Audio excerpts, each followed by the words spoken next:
I'm here to share two of my favorite passions, magic and the art of writing. I've brought up, what's your name? Jacob. Jacob, nice to meet you, I'm Carlos. Because this is really hard to do alone. So, for those of you who don't know, a pack of playing cards is formed by 52 cards. The two jokers, the ace through king of spades, ace through king of hearts, and in reverse order, the king through ace of diamonds, and the king through ace of clubs. We're not going to need all of those. We're just going to need 10 cards. Those are the ace through 10 of spades. Place them in this wine glass. And also the ace through 10 of hearts. Jacob, could you shuffle those, please? Yeah, as in any fashion you desire. As he shuffles, I want to point out that out of a packet of 10 playing cards, there is actually around 3.6 million different possible combinations, which is going to make my job even harder. When you're happy. Happy? Perfect. This is, as I said, 1 in 3.6 million different possible orders. So, Jacob, as I run my finger through the fan, I want you to say stop at any point. Stop. There? Perfect. So, the 4 of hearts, everybody, and we're going to reverse the order. I don't know if you really believe in coincidences. I don't. But sometimes interesting things happen. I want to point out that from Jacob's order, what are the odds of a newly deck order 10 packet card? You could obtain exactly the same order. Because, thank you for that, but the 5, the 8s, the aces, the 10s, the 9s, the 3s, 1 reverse card here, 1 reverse card there, matching cards, then the 6s, the 2s, and the 7s. Thank you very much. Give them a round of applause. So, to make sure everyone's still engaged, I have a quiz. I'm going to ask you 2 questions, and for each of them, I want you to stand up. Okay? I know it's hard after lunch, but please be as honest as possible. Who here has had an idea before? Okay, good. For those of you standing up, which should be everyone, congratulations. I think you belong to the 100% of the world's population. But let's make it a bit more challenging, shall we? Who here has thought what an idea actually is? I didn't expect this outcome. Honesty? There you go. So, for those of you who don't know, an average human being will start losing its curiosity around the age of 27.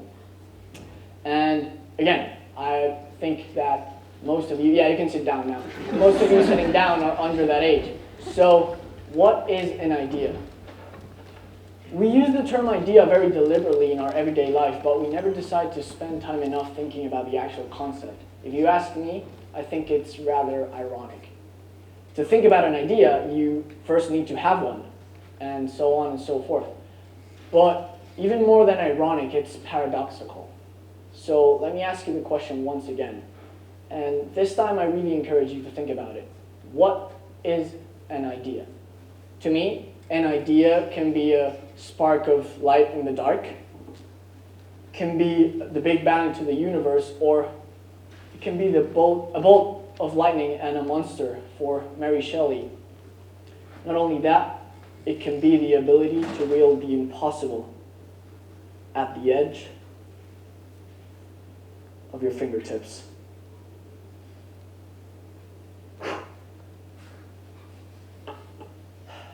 Thank you very much. Now, I want to share a story with you. It is a piece of myself and it is very dear to my heart. It's not one of the happiest moments in my life, that is also true, but I don't mind sharing it today. 13th October 2017. This is the day my grandfather passed away at the age of 81, and just a blow away from his 82nd birthday.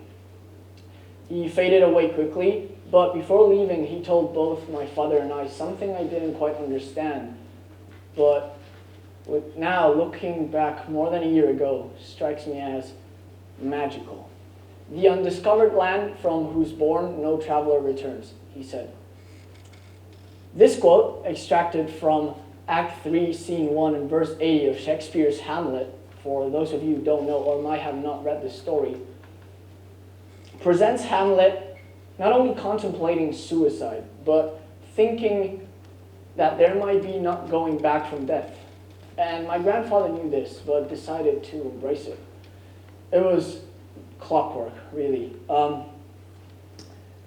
Throughout the 5 years I've been practicing and performing magic, I have met a lot of magicians, and I have come to realize that magic is beyond impressing your audience. It is about connecting with those who you perform for. Not only that, after 5 years, since I decided to start reading the classics in both Spanish and English, I have noticed that a book is more than just a book. It is more than a cover and a set number of pages. It can be a stairway to other people's minds. So effectively, after 5 years of doing both, I have come to the conclusion that magic and the art of writing resemble each other too much to not talk about it. So, at the end of the day, magic is a form of storytelling, and storytelling conveys a little magic in every word. Now, for those of you who might have gone to a show, whether it's in a big theater or in your living room, you might have noticed that all the magician is doing is telling a story. Well, that and the rest of which you don't know about, but because of that we wouldn't be magicians, so that's a story for another day. As I was saying, one of the most important tasks a magician undergoes is that of telling a story, but it is not a normal story. It's a live performance story. It's one story that if you wait too long, you will probably miss it because it doesn't wait for you to get into the mood of flicking through a couple of pages. It is what I like to call a right here and right now story. A magician takes advantage not only of words, but also the gestures he makes and even the music he chooses to play to appeal to the sight and to the hearing, but not only that, to hit those 5 senses. So in that way, he's in control of your body and your mind to create an emotion.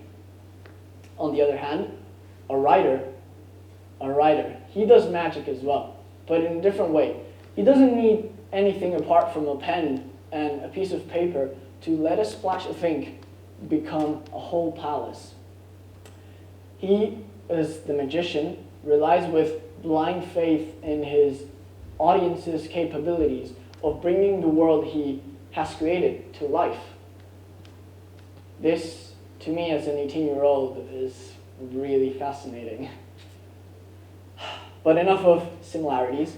I want to point out some differences between magic and the art of writing. I think they are really similar in terms of reaching to a smaller audience, but what happens when we try to let them out into a worldwide audience? For magic, for example, that's easy. Everyone knows what magic looks like. It's sort of a universal language, if you like it. Magic also provides surprise and marvel to one of the sides of an imaginary coin. It is able to bring back your childhood with just the snap of a finger, or bring back that naive smile we love to see in our faces when we get fooled, because let's face it, Everyone likes to get food. We love it because it makes us feel good. A writer. A writer. A writer and his books need translation.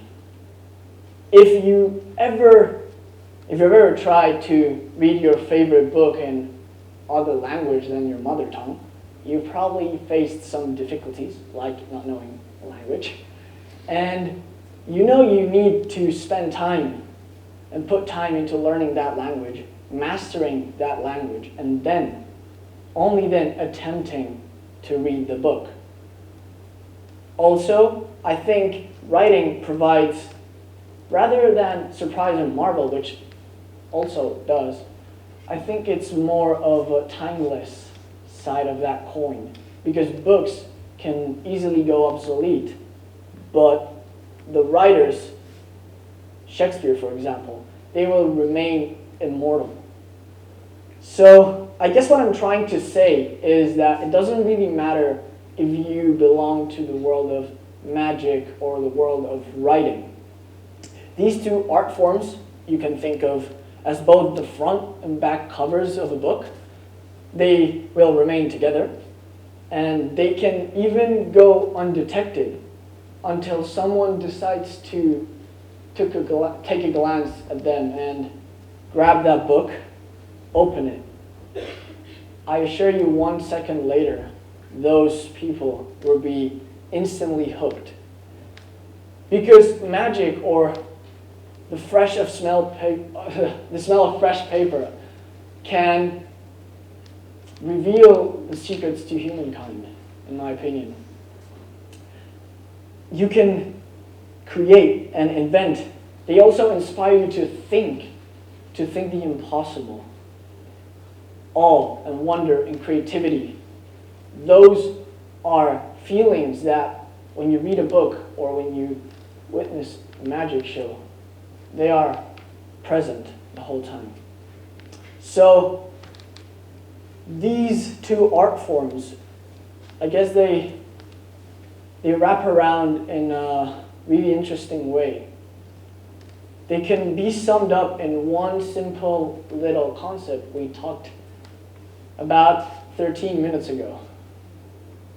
An idea.